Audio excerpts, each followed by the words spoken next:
It's time to hit the trail. Lock in those hubs and throw it into low range. Because you are listening to Wheelin' with Keith and Johnny Orange. They're here to talk about 4x4s and everything to do with enjoying the great outdoors. Here's your hosts, Keith and Johnny Orange. All right, this episode is brought to us by IH Parts America. That's ihpartsamerica.com, I believe. They can correct us in a second if I mess that up. But International Harvester Parts, these are the people you need to go to for your Scout, travel, all of that type of stuff. We are going to be glad to bring back Jeff and Zaed Ismail from IH Parts America today. They've just returned from Ultimate Adventure 2021. You want to talk to them today, John? Yeah, sounds good.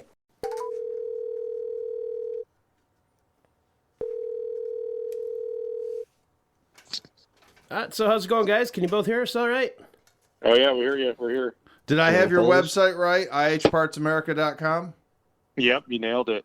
All right. Just wanted to make sure that I did. And you know, what's funny is, you know, since we've been doing this in the last couple shows that we've had you on about a year ago there, you know, we've had people ask us about where to get international stuff, and we always make sure that we tag you on Facebook or wherever because you've been so kind to us to come on the show and talk about awesome off-roading stuff and international harvester stuff, and always a pleasure to have you gentlemen on the show. Thank you for coming on again. Well, we appreciate you giving us the time to tell our story, you know, and discuss all this stuff about IH and keep IH out there and let people know, you know, these are pretty cool trucks and look out because the prices just continue to climb on them. Yeah, they have. So you guys just got back from Ultimate Adventure 2021. Is that correct? Oh, yeah. Yep. That was a blast, man. Let me tell you. It's so much funner when you have a rig that's built really for the event, you know, much more capable than the Scout. But also, like, body damage wasn't a concern, really. I mean, it's always a concern, kind of, but it didn't, you know, no tears shed when all those crinkles and dents happened on it. It's like, hey, that's what we built it for. So it was just so much funner because it was just like, you know, mash and go on that thing. Nice. On a lot of the obstacles. And it did pretty good. I mean, for being something untested relatively, I mean, I had 250 street miles on the truck, all short, like nothing more than like 12, 15 miles parts at one time. Trips. Now, and, folks, if you want to see what he built this year, you need to go to hashtag UA 2021. But Jeff, Zaed, tell us. Look up hashtag Project Hideous. Project Hideous. Project Hideous. So what is Project Hideous? So Project Hideous, it's a 1952 International L110 truck. And it's I put it on a 1980 Scout Terra Traveler chassis, the 118-inch wheelbase chassis. So with our CPT product line, we offer a lot of suspension components for the Scout chassis. So it only made sense to put our stuff on the Scout chassis, so that we can also, you know, we're test durability testing this stuff, and also testing out a couple new parts on it. And, you know, like I said, it's what we sell the most of. And then do something unique with the old body. We ended up calling it a Trout, you know, because it's an international truck on a Scout frame. So a truck nice. Scout, a Trout. And that's awesome. And, yeah, I mean, like I said, it's unique. You know, everybody that sees it is just like, wow, I haven't seen something like that before. And, you know, it's been pinched in the front, and the bed's been bobbed and shortened in two different places. And, you know, it's kind of got that funky look to it. And the rough patina, which is I like, and it's something that's, you know, a lot of people like, and you either like it or you don't. But yeah, it's pink of all things. It's got, you know, just some faded turquoise color or something that's just turned the thing mostly pink. But anyways, it was a, you know, built up International 392 V8. Of course, I had to keep the international motor in to keep the core audience happy and you know, still following. And V4500. Atlas transfer case, Ultimate Dana 60 axles with 538 gears and air lockers. Ooh. And then 40-inch Milestar Patagonia tires on show rate feed locks. Solid choice of Yeah. parts this year. Yeah, I'll tell you, all the parts held up great. We did lose fifth gear in the transmission on like day 4 or 5, but we just quietly put it in fourth gear and kept on trucking. That's And, common NV 4500 problems, man. That you'll fix it easy. Yeah. There's a story behind that transmission. I won't get into it now, but it didn't surprise me when it let go, and it was just like, well, as long as it keeps going, and it gave us a couple of oh boys, when we see the drivetrain get totally whaled over on the shifters or something happened, or it got stuck in reverse one time. We couldn't get it out of reverse, but it survived the trip, and we just put a few more miles on it locally, just running up and down to the car shows, and it's now on the lift. It's actually 4 bolts away from coming out. Parts are on order to get it fixed up. Did you fuel inject the 392, or did you run a carburetor? Yeah, I put Sniper fuel injection on it. Wanted to try one out. Got a lot of people always ask, "Hey, do you like that Sniper? What do you think of the Sniper?" I was like, "I don't know. Let me try it out." Did you like it or no? No, I like it. It was, simple setup, and it's a fuel only system. All I was really looking for was electronic carburetor, basically. So Nice. And running a DUI distributor. So once the timing's set, boom, done. I wasn't going to have a whole lot of tuning time on it. I knew that from the get-go. So I wanted to put parts in, like the DUI was in my travel all before, so I knew exactly what kind of timing results I get out of it. And it's like, okay, I'm gonna pop that in. The timing won't be an issue, and then it's just dealing with the fuel injection. And what problems I had from the Sniper was all,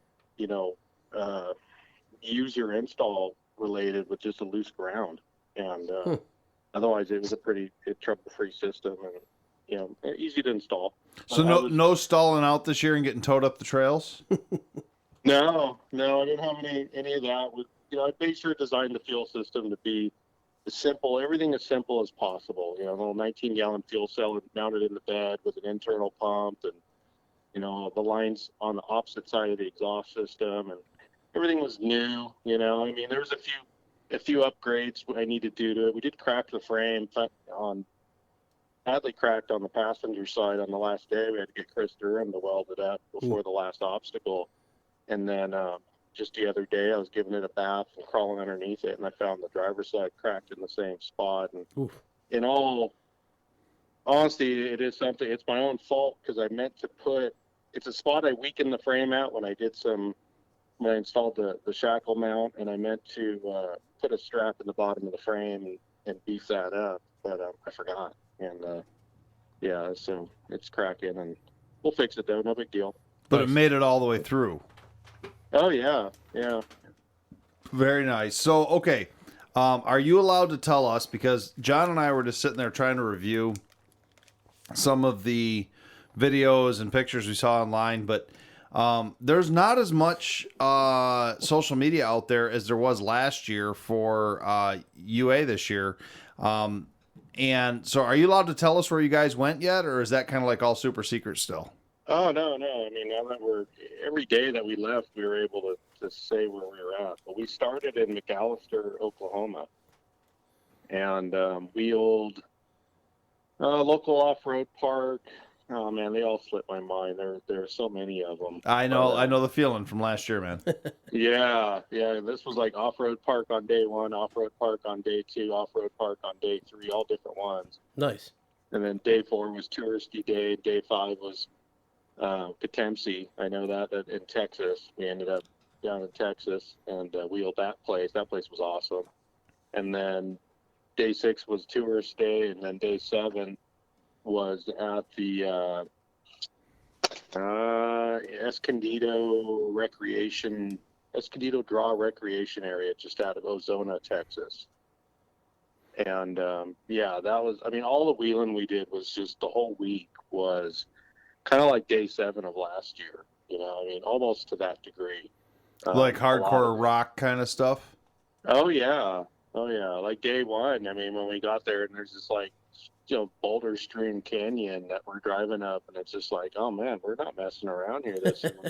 Day 2 was some more of it, and nice. Day 3 was even more of it, and it's just like, okay, this is I'm really glad I brought something a lot more capable to tackle this stuff. I mean, again, we were still having some little minor issues that breaking in the vehicle with, day one was electrical bug on the ground. We solved that. Day two was started getting some really bad death wobble, and we fought through that. Just kind of like changed air pressures, and then finally at the end of the day at camp, we got underneath there and tightened up all the shackle bolts up front, and that pretty much resolved that. Oh, I thought you were going to tell me you finally replaced the one Jeep part you put in the build or something. No. Although there is a piece of Jeep DNA in the truck. Oh, is there? See, that's why you had death wobble. Parking brake handle's a Jeep part. Nice. Well, that's why you had death wobble. Yeah. So, well, man, that sounds pretty awesome. Yeah, I've been down to that Ozona area before. There's some pretty serious rock crawling stuff down there and beautiful country. But your temperatures must have been up there. It's been a pretty hot early fall because you went in September, correct? Yeah, we just got back there. You know what? We were just there a couple weeks ago. Yeah, it was hot. I remember day two of the trip when we were still in Oklahoma. It was something like 96 or 7 degrees, and corrected with humidity, we were pushing like 105 or 6. Oof. And Ouch. it was just hot that day, just super hot.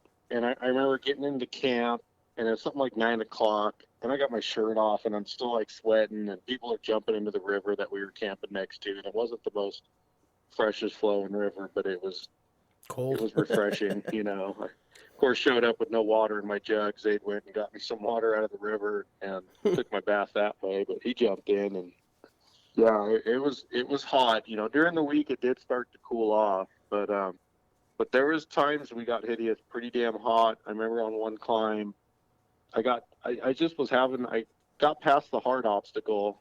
I had to winch out of it, and then was just needed to get up this other spot, and kept fighting it, and finally got to the point I just boiled. The engine temp was running. The sniper was showing like 242, and the other engine gauge that I have, which is in like back part of the cylinder head, was pegged at like 260, and like I said, lost the steering, and finally we just winched out, and I pulled it up out of the way, and we took the hood off, and the vent line for the PSC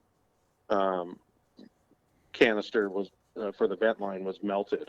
It got that hot. Wow. But the old 392 survived?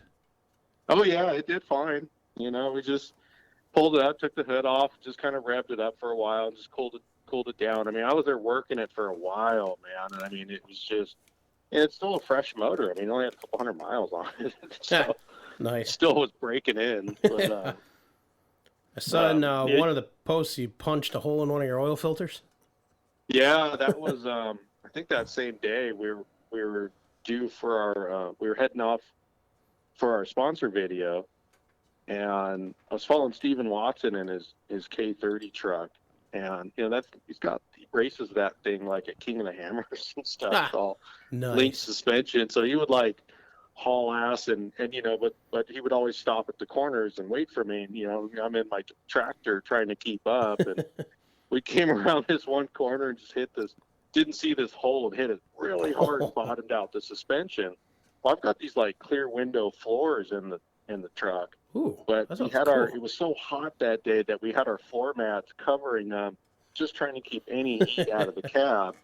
And I was watching the oil pressure gauge, just going, man, we just hit so hard. I just wonder, and we didn't have much further to drive, and we stopped, and before I was even getting out, Josh from TSE was already there going, dude, you got a bad leak going here. And I was like, oh no, and I'm thinking the worst. And fortunately we just smacked the oil filter, and it tweaked it. And Dave Hamrick, one of the readers, he was driving a Ford, and the Fords and Internationals fortunately use the same oil filter. So, Nice. Hey, you got an oil filter? Like, yep, I sure do. And Nice. put it on and replaced it the next day when we were in town. But yeah, there's some tweaking to be done there too as well to correct that, so that doesn't happen again. Yeah. Oh, for sure. I mean, you built a truck from scratch though in less than a year here, and took it out. So did you put air conditioning in it or no? It's got air conditioning, but it just Nice. couldn't overcome the amount of heat that was coming through the floorboards and transmission Yeah. tunnel. especially on those really hot days, or if you're sitting there crawling low speeds and stuff. So, but of course, when on the dusty road, oh yeah, you're damn right. We had that cowl vent shut and the windows rolled up and that AC on, because that was better than heat and dust. What kind of AC? You got like a vintage air, or do you just have like some factory AC in it? Yeah, like an old air or something like that. One of those companies. I needed a heater anyways inside it and a defroster, and I had this in my office, this combo under dash unit, and I'm like, I'll just throw it in there. It's not a very big condenser in it. I mean, evaporator in it, but it, it blows cold air, and it's better than nothing. Oh, for sure. Nice. So, so this year, there was definitely some new readers, some new people, some old people on it again. When did you know? Everything I kept reading and seeing, and I was talking to Chad, who I know didn't go again this year. I know he was considering it, but decided not to, from Quick Draw Brand. But when did you know for sure that UA 2021 was on for sure? Probably not even 4 or 5 weeks before we actually left. Wow. Yeah, down to the last minute. Yeah, they were. It all had to do with sponsorship deals and stuff before it was a go. And I mean, I won't get into detail on that stuff, but that's you got to have the money to pay for a big event like that, and that's what they were trying to work out, those last deals. And finally, they got all their ducks in a row and said, okay, it's a go. So nice. I mean, it might have been a little bit more than that, but it wasn't much. I mean, I know Trent didn't have a whole lot of time to plan it, and it was kind of like, wait, and then, okay, hurry up, get it all done. So that's why there was no build this year either. Yeah, I'm glad. Oh, you mean there was no UA sponsored build, basically, or there was no... Correct. Yeah. Oh, bummer. So yeah, they didn't build anything new, so Trent brought his scout back out. And nice. Well, you were probably the one guy who did build something new for the event. I know I was. I mean, and like Christian, really, all the guys really liked it. I was real humbled by how much these guys really liked the truck. But I kind of told them, I was like, I've watched what you guys built and was channeling your spirit during a lot of this and going, okay, how would Christian build this, or how would Vern build this, or Trent, or some, or Chris Durham, or any of these guys, that build these UA rigs that are very successful going on the trip. So, and the constant formula that I would saw was low, wide, and then if it had leaf springs, they were spring under. And, I've always been a spring over guy. So, and not worry about the body. And yeah, not have to worry. It was an older truck body, nothing special. So get some dents, and it did pretty good. I mean, still got some door dents. I got a little cab dent. One of the rear fenders, the driver rear fender, for whatever reason, the driver's side got more wadded up than the passenger side. Usually I wad up the passenger side because I can't see what I'm doing, but the passenger side came out flawless. And driver's side's all thrashed. So. As you're talking about some of the body damage, I was Can't looking blame the spotter on that one. I was looking through some of the pictures from it. It looked like, I think it said it was day 4, the Colorado smoked a tree. Yeah. The big white one? Yeah, that was one of them real dusty days. We were just following each other, and man, there was times, I was slowing down next to nothing. I was hoping I wouldn't get rear-ended because I had these tiny little tail lights on the back. But I guess the Colorado, just like I said, he missed a turn. Guy in front of him hooked a left, and he didn't see it, and he was so thick on the dust and just went straight into Were they okay? A tree. But hey, I'll give Chevy its slogan like a rock. It just backed out. It didn't leak any fluids. And they kept going, and I camped that night. Took a big. I heard them beating. Somebody was beating some serious sheet metal, and then I realized, that's what they were doing. They were flattening out the hood and strapping it down and stuff. So it looked like a pretty hard hit in the pictures. They broke a lot of parts, but they kept on going. Yeah, nice. That's cool. Did they ended up completing everything then? I wouldn't say everything, but as much as they could. I mean, they were still there at the end. Nice. Very cool. Yeah, I mean, some of the trails we were doing on the last day, it was just best, just park right here and come watch, Yeah. Did all of when you're out of spare axle shafts and spare drive shafts, and you've already replaced the, rear differential once, and so they had a pretty hard beat with that truck, but it kept on going. Like I said, it still drove back after the last day back to the hotel. Nice. Did all of the participants make it through the whole week this year? Yeah, everybody made it through. One guy had to do a rear differential, and actually even the Dana guys had to do a rear differential too. Ooh. So yeah, there was quite a few breakages. I mean, one guy in the Ford dead side, Dave, he spun the axle tubes on the front diff Ooh. like twice, and he was fighting like a squealing issue that he thought was a throw-out bearing, and they ended up replacing the throw-out bearing, and it wasn't it. Just to find out, it was like a PCV vacuum issue on the engine. That was just some high-pitched squeal. So, but everybody, yeah, I think everybody finished, but whether they were wheeling, every obstacle. I mean, honestly, like there's a few obstacles we didn't wheel either. I mean, and there was some optional stuff that was just like, yeah, if you want to, it's like, yeah, you just go ahead. Like I said, I'm gonna go with that wheel for the week launcher on that one. All right, so we haven't heard from Zaed yet. I know he's on the line. Zaed, what was your favorite part of UA 2021 this year? There had to be something that you just loved. What was your favorite? Favorite part was probably actually wheeling this year and not having to sit on the sidelines and replace fuel pumps. Did you get to drive this year? Yeah, we're working on that. Working on that. Maybe next year. I mean, honestly, really, the wheeling level was pegging my talent levels, and I don't know, with what problems we were having. I mean, it wasn't huge, but I don't know. Like you said, there wasn't like there wasn't any miles for wheeling where it's like, here, you want to wheel for a little bit. It just wasn't that. It was all gnarly wheeling. But Nice. anyways, getting back to them, it's yeah, it was some good wheeling this year. What, Jeff, what was your favorite part of the whole event, or maybe a favorite rig or something like that? Oh, I said, just like Zaid said, not having to work on the rig. I mean, we had our little stuff, but we were able to really enjoy the trip this year and not have to keep like one eye on a gauge or anything. It was just cruise and like I said, the wheeling was stepped way up, but we brought a rig. We brought a gun to a gunfight. We didn't bring a knife to a gunfight, so to speak. So, there was just some flogging of that poor truck, a lot of obstacles and stuff that I can't remember when's the last time I wheeled that hard like that. I mean, that's just the honest truth. And I've got the Rubicon here, and there's hard wheeling there and stuff. I mean, this was stepped up. This was like no messing around on some. Like I felt almost like the last day that we were rock bouncing on buggy trails. It was gnarly the last couple obstacles that we did. I mean, that's what kind of cracked the frame on the truck, because it was just you mashed it through there.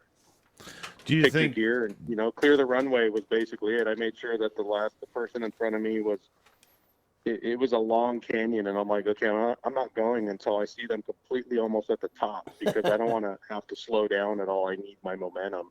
And there's some videos out there. I know Four Wheeler posted one up on their Instagram page just a few days ago, and it was just cool. I mean, we just mashing up, came over, got stuck on a big rock, and just kept the throttle going and turning the wheels left and right. Finally, that thing just kept going and climbing, and it's just you're just flogging it through these trails, these total boulder strewn canyons. It was just awesome wheeling. so? That was what I mean. It was just so much fun. I mean, that's how much fun we had. I mean, it was just so much fun to wheel and just being able to do all that stuff and just have a truck that could do it. Well, I can't wait to watch it on TV too, because those are always pretty good recaps. But so is Project Hideous going to see another day, or was it a one and done for this rig? No, we're going to do a rinse and repeat. Sweet. I'm hoping to get 2 years out of it. So it's on the lift right now, getting tranny fixed. So we're going to weld up the frame and beat that up. Had an engine mount problem that was causing the fan to hit the shroud. We're going to get that resolved. Maybe put some more heat shielding underneath there to get so that we're not two pieces of burnt toast in a toaster oven. Just improve on it. It did really well, I think, out of the box. I was like, we're really pleased on how it did. For what problems we had and how hard we beat on it.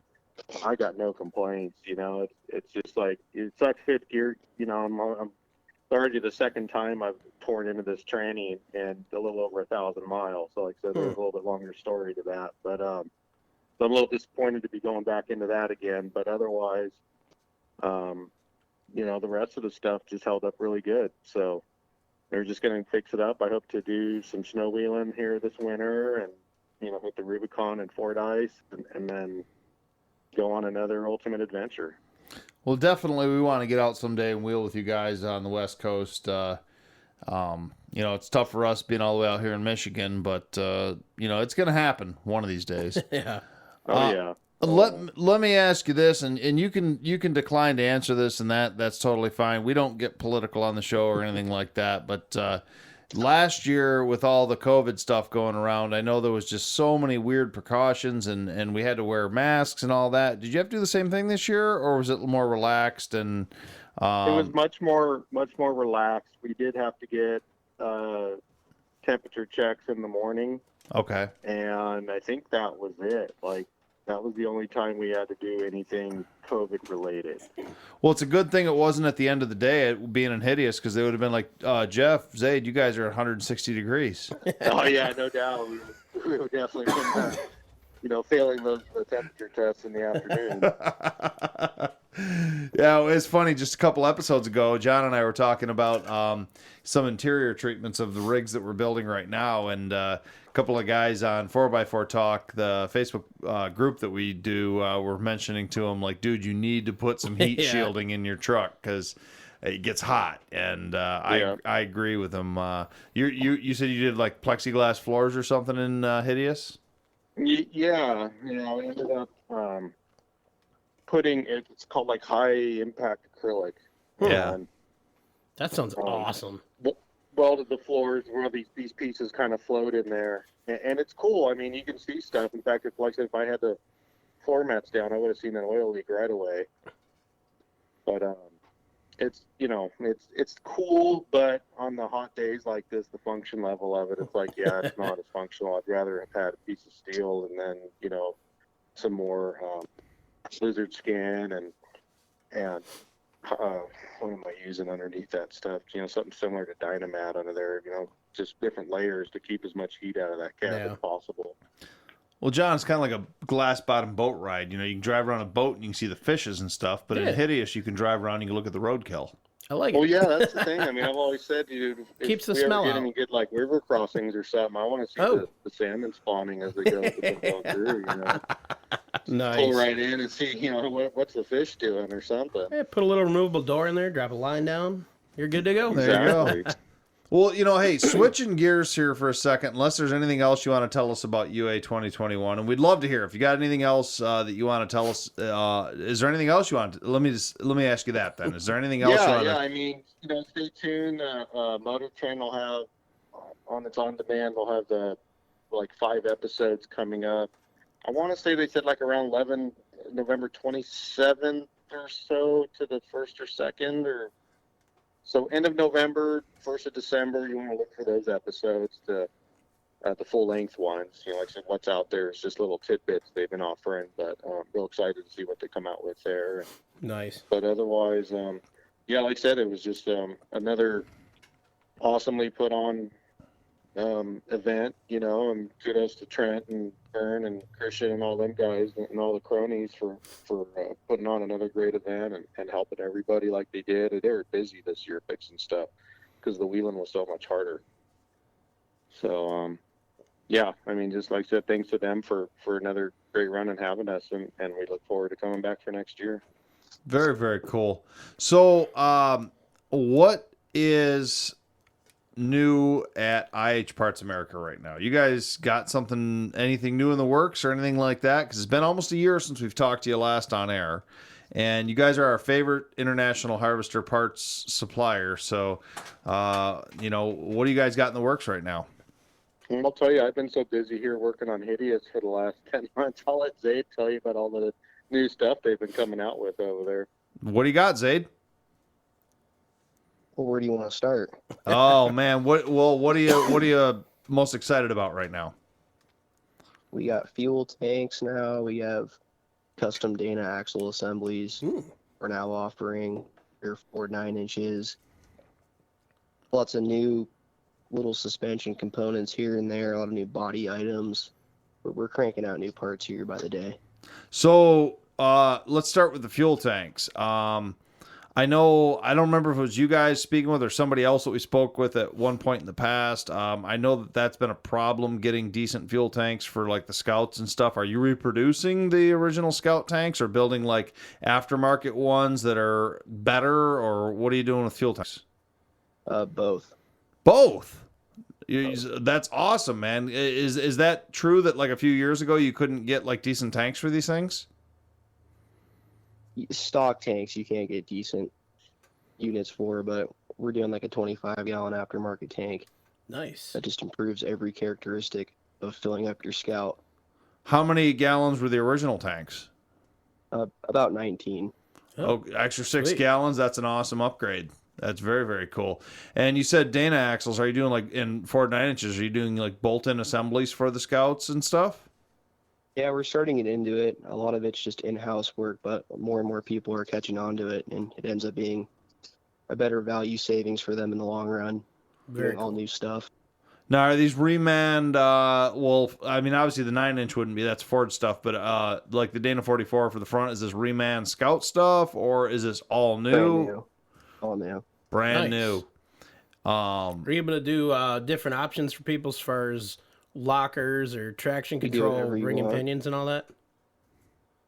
However much you want to spend, we can do whatever. Nice. Very nice. Well, that's really cool. So, like, my buddy Dan down the road's got well, he actually just got rid of it, but let's say he wanted to buy a different front axle for his Scout. He wants a bolt-in. Let's say he wants 488 gears in a Detroit locker, and he wants a completely rebuilt axle, all brand new parts in it. That's something you guys could do, put in a crate and ship to Michigan? Yep, we've done it before. Awesome. That's good to know. That Yeah. really is. That's and you said you had what was some other parts you said you guys are doing right now?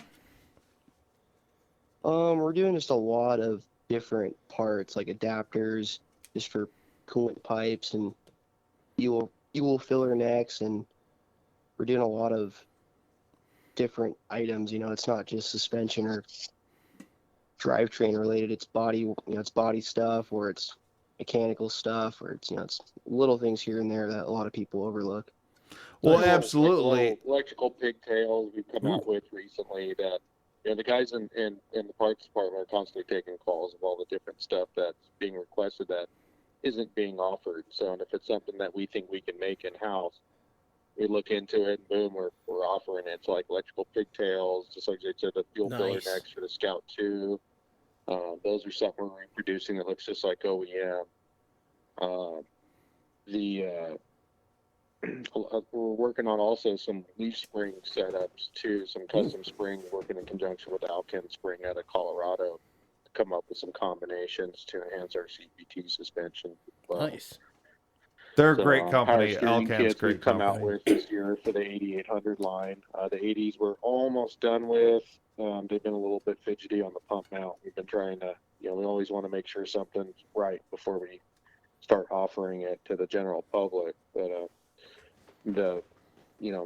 just drivetrain wise is where we've been at, or any of those parts that these guys are calling for that they can't find anywhere else, and it needs to be made. That's what we've been trying to gear up for and get out there on the market. Cool. That is like super awesome that you're doing Yeah. that. I'm going to focus on one part here, and I know you just kind of glazed over it real quick, but you said filler necks, and that's something that I've recently had to deal with. Ford Excursion, which had been out of production since 05, I needed to replace a filler neck, and Good luck. yeah, exactly. It was like a 6-week back order on the filler neck. I finally got one. It took a couple of months to get one in. Where do you find it? Amazon or something, but it was not cheap. But so is that the same type of thing you were seeing with the Scouts? Like nobody could get filler necks for them, and so you just started reproducing them? Yeah, the early Scout 2 ones were plastic, and they were, the way they put the vent line, they were terrible for the fill. The vent line would get choked off when you filled it, and they cracked. So everyone would put the later ones in. So we're burning up a lot of the later ones, but at the same time, the later ones are made out of metal rust. So, you get really bad, nasty ones. And we'd sold everyone we had, and it just got to the point where it's kind of funny. I mean, we came out with them too, and a couple of our competitors came out with them, and we were like, we talk, but sometimes we don't talk, and it's like we're all working on the same part. And it's like, well, whatever, you know. We all know that we weren't copying each other. We were all honestly working on the same part. We just didn't tell each other. But you know, for us, we have the equipment to make the part in house, so it's not like we were Nice. farming it out too. You know, we've already got this high end exhaust tubing bender there that can, you know, pretty much pop it out as super fast, and then it's just adding the vent lines and the little brackets and stuff. It takes all the time to build it. I mean, but those are the parts for an enthusiast that sometimes can be the difference between wanting to continue a project and not. Like when you get to a certain point, you can't get a certain part, and it gets so frustrating. You know, companies well, put it this way, you get your whole project done and you can't even put gas in it to drive it. Yeah, well, exactly. I mean, that's exactly. John, you look like you had something you wanted to ask or say there. No, I was just agreeing with that. Oh, I mean, okay. that's, you know, things at the dealership I worked at, we had issues with filler necks with a lot of vehicles. So I was amazed you found the Excursion one, because I spent like 3 days trying to find one once. It's just amazing, some of those parts and whatnot. Something you wouldn't even think of. Something so simple, and it's, Yeah. So I Like think little electrical pigtails, you know, guys are wiring up too. these Scouts, and they're trying to wire them up, but they want to keep their original gauges. I mean, I can respect that. They're trying to keep the inside looking original and all that. But of course, the original pigtails are all old and crusty. I mean, you know, that's why you're rewiring it. So finally, like, hey, we'll just buy all the little parts and pieces and make them up, and boom, you know, we got new pigtails for them now, and we're just popping them out in house. that's super cool. That's just awesome. So if our listeners need International Harvester parts, not just Scout, but you guys sell parts for Travelals and for trucks and for tractors. all sorts of IH stuff. They need to go ihpartsamerica.com. But if they don't see what they need on your website, I know you guys have more things in stock. They need to be able to give you a call, correct? Yeah, correct. I mean, we're not into tractor parts or anything, although we might have an oddball NOS part or something. But we also do sell a lot of manuals for these things, service parts, owner's manuals. Is that through Binder Books? Company. Yeah, binderbooks.com. That's what I was thinking with that stuff, yeah. Yep. So if they need manuals, we've got them there. Or we actually have tractor decals we sell on that site. Oh, nice. But on the IH Parts America side, yeah, you will find parts for your Scout pickup and travel all on there. And then, yes, if you don't see it on there, just give our guys a call or shoot us an email at sales@ihpartsamerica.com, and we'll get right back to you and see if that's something we can help you out with. What's the best number to reach you at if they need to reach you via phone? 530-274-1795 is our main number. So if you get a busy tone or something, just try back. We have 4 lines coming in, and it's quite common to have all 4 pegged. We get more phone lines, but until we can get more bodies to answer them, that's just how it is. Sounds like the phone's where I work. Well, you know, we've said it before, and we've said it even in the last year or so since we've talked to you, when we've mentioned IHs and stuff on the show. You guys are true enthusiasts, and we highly recommend any of our listeners that are working on anything International Harvester to deal with IH Parts America, because, I mean, these guys have been super cool coming back on the show several times for us, talking about UA and just various projects and taking time out of their busy days to do this. And, you know, true enthusiasts are the type of people who bring these parts back to the market, too, which is...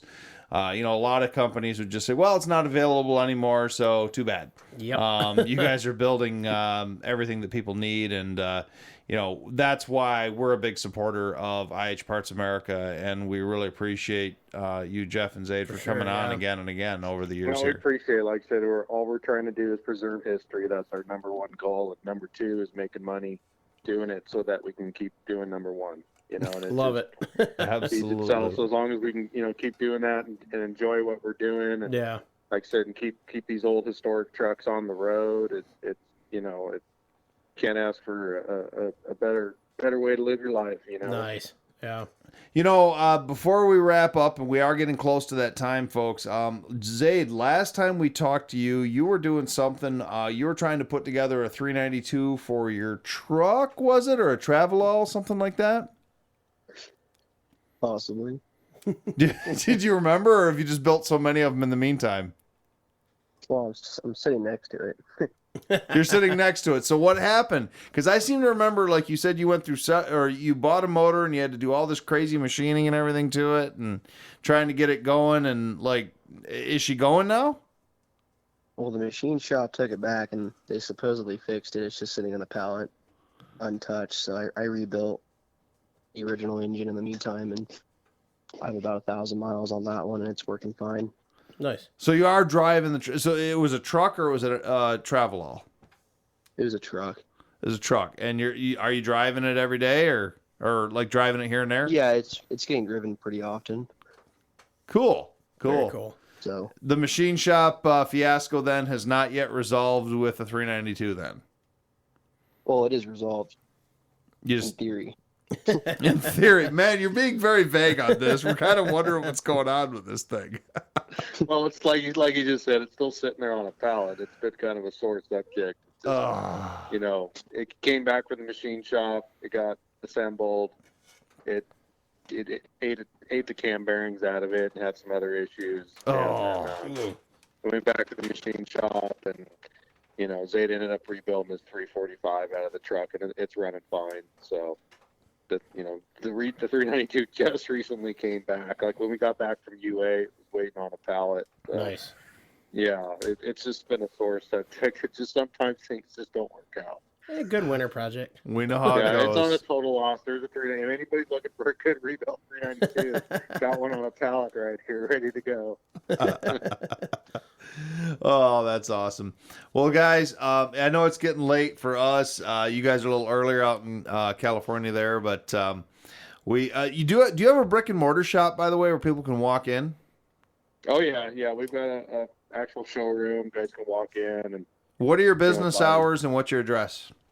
We're 7:30 to 4:30 Monday through Friday, and we're at 119 East McKnight Way in Grass Valley, California. So we're right off Highway 49, right next to a Chevron gas station. And you know, like I said, we've got a full showroom. They come in, buy parts, and shop, and buy knick-knack stuff, and touristy stuff, and then Cool. they want to tour and come see our shop or whatever. It's 3 buildings on there between that and buying your books and stuff, but we're happy to show anyone around. Next time out in California, I'm definitely getting that tour. Oh yeah, I got to come out and do some wheeling. Like I said, we're just, you know, a very short drive from Fordyce or Rubicon. Nice. Very, very nice. Just want to get one of those old fridges from you. Oh yeah, I got all my fridges and freezers and That's all sorts awesome. of stuff. Awesome. Well, gentlemen, we're going to let you go this evening, but thank you so much again for coming on the show. Greatly appreciated. Yeah, appreciate you having us. You're welcome on anytime. If you get a new product that you're building or anything like that and you want to feature it, you've always been a great supporter, and we love talking to you guys on the phone, and thank you so much for coming on. You bet. Like I said, I really appreciate you having us and giving us the platform to tell our story. Have a great Yeah, one. thank Night.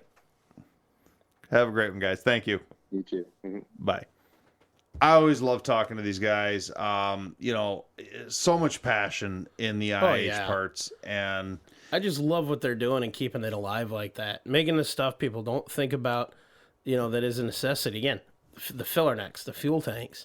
So many platforms die because you can't get the little support parts, you know, what you need to keep it going. And I love that they're doing that. Even if it's not a platform I'm terribly involved in, I'd love to be one day. But I love knowing that there are companies out there like that. Yeah, I mean, you can just see the passion, and you can see the enjoyment in this. And like I said earlier, there's some companies that when they run out of stock on something, That's it. So bad, Yep. you know. They're continuing to make these parts. So Yeah, I had a piece of dive equipment like that. It was an LED module I ordered from the UK. I had a minor issue with it. I shorted one of the pieces out and tried to order new ones. Like, nope, we don't make them anymore. We ran out of parts and don't make them. Can't too get them. bad, so sad, right? Yep. It's like, well, I spent $300 on this thing, or $350 shipped. I used it once, and that was it. So I was pretty upset about that. Yeah, that's no good. Yeah. Well, anyways, folks, like we said before, this episode is brought by ihpartsamerica.com. Definitely go on there for your international harvester, travel all, scout, truck, small, medium duty truck parts. Check them out. They are supporters of the Museum of Off-Road Adventure, which we talk about on the podcast all the time. If you are interested in hearing more about the Museum of Off-Road Adventure, you can go and find us on Facebook, Twitter, and Instagram under that, the Museum of Off-Road Adventure. Easiest places to find us. And we also have a Facebook group for four-wheel drive history stuff called 4x4 Museum. And request to join that, and we will let you in there, and you can see some cool stuff as well. That is not to be confused with 4x4 Talk. That's more of the interactive page for folks, you guys listening to the show. Yeah, again, a couple quick questions gets you on the page there. That just helps keep out all the spam and the fake bots and all that trying to message about, car warranties or jobs that pay an obscene amount of money for doing nothing. Things like that. So post pictures of your builds, ask questions, interact with other listeners. If you want some more content, make sure to check us out, patreon.com/wheelinradio. And very soon on the Podbean hosting service as well. We'll be offering a premium service there. So get access to the end of the trail. That is the after show that we do. Every recording session here, we get into some other cool stuff. Usually start by cracking open a beer and or other beverage and go from there. Have a good time. A lot of content we can't necessarily talk about on the air or forget to. So that's where we go. So I don't think if we got anything else. That's it, man. Well, thanks for listening and have a good one, everybody.